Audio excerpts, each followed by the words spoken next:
ترک الخشوع فی الصلاه مانځه کې بالکل سره خشوع شته نه نبی صلی الله علیه وسلم فرمایي اول ما هغه چې تاسو لټوي تاسو د دین نه هغه غره خشوع ده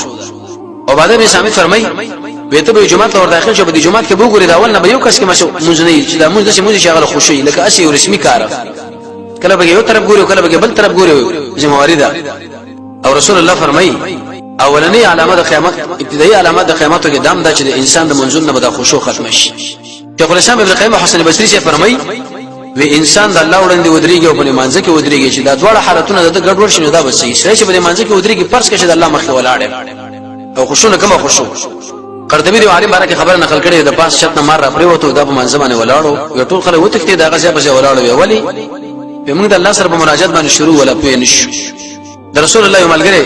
څوکۍ پیرا باندې ولاړو درې غشي بری سینه کې ولګي د خپل منځ جاری ساتو حسن بصری فرمایي چې په کوم منځ کې خشوع نه وي تبتل د منځ برباد دی سفیان فرمایي الله به په دقه منځ باندې د جهنم منځ لبوش معاذ بن جبل فرمایي وکم سړی چې منځ کې وبدي کې خشوع نه مطلب د کی طرف او چت طرف سړی او پیژند به د منځ ګوره برباد دی برباد موږ تاسو اهل سنت والجماعت اهل سنت دا ونه د محمد رسول الله بس روان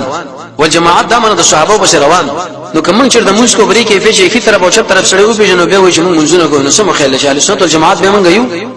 سید ابن جبیر فرمایي وصلیت 40 سنه قسم په الله سلبي کړي به منځ کړي دی کی طرف او چت طرف سړی می پیژندل نه دی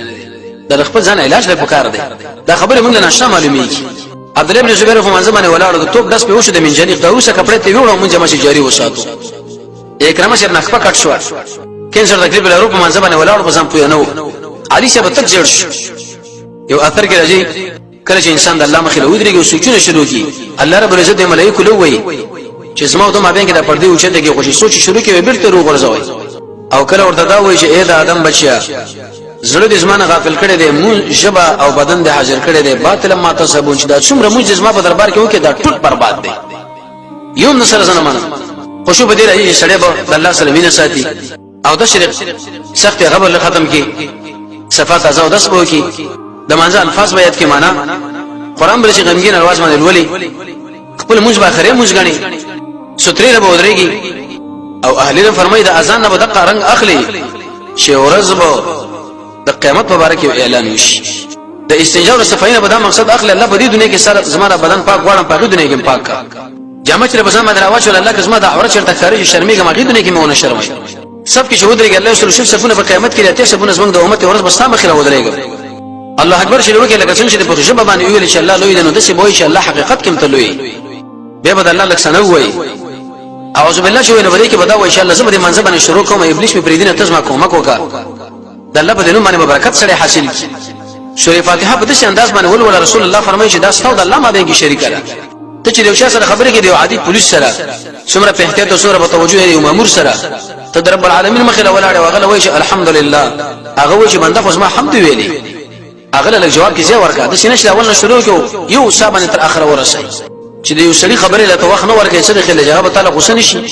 رکوع سجده کې منهج القاصدین دی کې چې دا ډېر د عاجزۍ حالت دی به د الله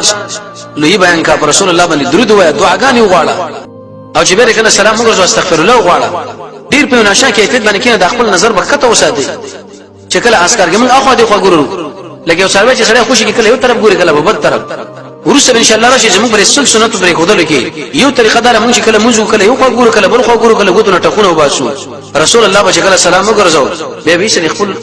زیاده سجدی لا یدی غوت لکاته نو کی طرفونه چپ طرف ډیر وخت پورې به د اثر مبارک تکړه فرفع ورسه به راوچت